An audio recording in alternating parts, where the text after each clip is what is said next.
Kembali lagi di Speak After Lunch dan kita masih bersama dengan Bapak Julius Irawansyah SHMH selaku kuasa hukum dari Bapak Adam Damiri. Lalu ada Bapak Abdul Fikar Hajar selaku akademisi hukum dan juga ada Ibu Linda Susanti yang merupakan perwakilan keluarga dari terdakwa Bapak Adam Damiri. Saya masih mau ke Bapak Julius, mungkin masih ada sesuatu yang menjanggal ya Pak ya, sesuatu yang kira-kira ingin disampaikan dari vonis yang dijatuhkan untuk Bapak Adam Damiri. Silahkan disampaikan. Konsentrasi kami adalah ke metode perhitungan kerugian negara. Metode perhitungan kerugian negara adalah nyata dengan pasti. Itulah ketentuan dari BPK bahwa harus nyata dan pasti. Kerugian itu tidak nyata dengan pasti. Kenapa tidak nyata dengan pasti? Karena angkanya bisa berubah-ubah tergantung kapan mau diauditnya. Kedua, penghitungan kerugian negara adalah dana yang keluar dikurangi dana masuk. Sudah itu angkanya dalam perhitungan akhir tidak dihitung nilai investasi. Sedangkan memang kita berinvestasi. Nah itulah yang di-challenge oleh kami dan ternyata challenge-nya kami sama dengan majelis hakim dalam dissentingnya. Nah terkait di dalam hasil LHP audit tersebut dinyatakan Adam Damiri tidak menerima aliran. Akan tetapi hakim memutuskan Adam Damiri harus mengganti 17,9 miliar. Nah pertanyaan saya, hakim menghitung dari mana? Audit BPK tidak menyatakan ada itu.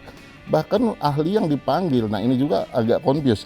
BPK dipanggil sebagai ahli padahal BPK itu adalah fakta menghitung. Kami waktu itu men-challenge, BPK ini hadir sebagai fakta atau sebagai ahli? Nah, dia menyatakan dengan tegas kesaksiannya bahwa saudara Adam Damiri tidak menerima aliran dana. Tapi dalam putusan, Adam Damiri dibebankan 17,9 miliar dianggap sebagai uang pengganti. Berarti Adam Damiri dianggap menerima aliran dana. Hakim sudah jadi auditor juga menghitung sendiri menurut kami. Inilah hilaf-hilafnya hakim yang itu yang nanti salah satunya bakal kami jadikan sarana untuk melakukan banding dalam materi-materi banding kami nanti. Baik, mungkin Pak Fikar bisa menjawab sebenarnya nih bagaimana sih proses buat putusan vonis dalam sebuah persidangan sehingga terdakwa persidangan ini layak menerima vonis tersebut Pak? Hakim dalam menjatuhkan putusan dia akan mempertimbangkan seluruh fakta persidangan, ya apakah keterangan saksi, keterangan ahli, ya alat-alat bukti yang lain, umpamanya ada barang bukti hasil audit atau apa segala macam, termasuk keterangan ahli auditor itu tadi. Nah dari situ dia akan memperoleh keyakinan apakah seseorang terdakwa itu bersalah atau tidak. Gitu. Nah atas dasar keyakinan itu dia memutuskan. Bisa memutuskan menghukum kalau dia yakin terdakwa bersalah gitu. Tapi bisa juga melepaskan atau membebaskan kalau dia yakin bahwa memang terdakwa juga tidak bersalah. Tapi intinya adalah membangun keyakinan hakim, membuat satu putusan dibangun dari fakta persidangan dan keyakinannya gitu. Dan saya kira keyakinan hakim juga akan lahir dari fakta-fakta persidangan. Baik, tentunya ada pembelajaran ya untuk kita semua terhadap dengan adanya vonis hukum yang terjadi saat ini kepada Bapak Adam Damiri. Apa sih kira-kira harapan dan hal yang ingin disampaikan terkait dengan tema kita hari ini? Mungkin dari Ibu Linda terlebih dahulu. Baik, intinya kami sepakat bahwa ketika ada yang korupsi itu harus diberantas. Betul. Gitu. Tapi diberantas itu sesuai dengan tempatnya. Ketika seorang Adam Damiri tidak bersalah, ya harus diselamatkan, harus dibebaskan. Itu harapannya ketika ada yang tadi Pak Abdul Fikar bilang bahwa hakim mempunyai keyakinan. Keyakinan itu ada dua, pikiran dan hati. Pikiran itu bisa salah, hati itu selalu benar. Jadi harus yakin sesuai dengan hati.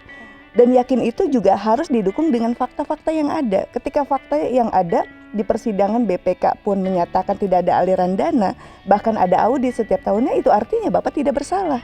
Gitu. Bahkan yang 17,9 miliar juga itu uang ibu pribadi, bukan uang negara, dan itu yang harus diluruskan. Jadi mudah-mudahan harapan kami ya ketika Bapak tidak bersalah harus dibebaskan.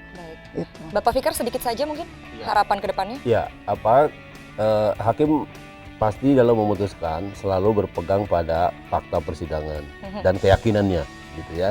Apakah fakta persidangan yang terdiri dari keterangan ahli terdakwa dan alat-alat bukti lain itu menimbulkan keyakinan atau tidak. Itu yang tercermin di dalam putusannya. Gitu. Bahwa ada putusan yang membebaskan, ya itu pasti artinya faktanya memang sudah meyakinkan hakim bahwa seseorang itu tidak bersalah. Gitu.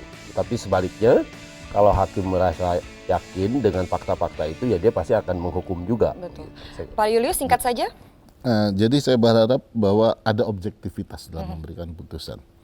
Paling tidak hakim tidak tersandera dalam memberikan putusan. Hakim bebas, lepas untuk memberikan putusan sesuai fakta dengan keyakinan. Jadi dua alat bukti yang cukup dengan keyakinan sehingga dia memutus tidak berdasarkan keyakinan saja.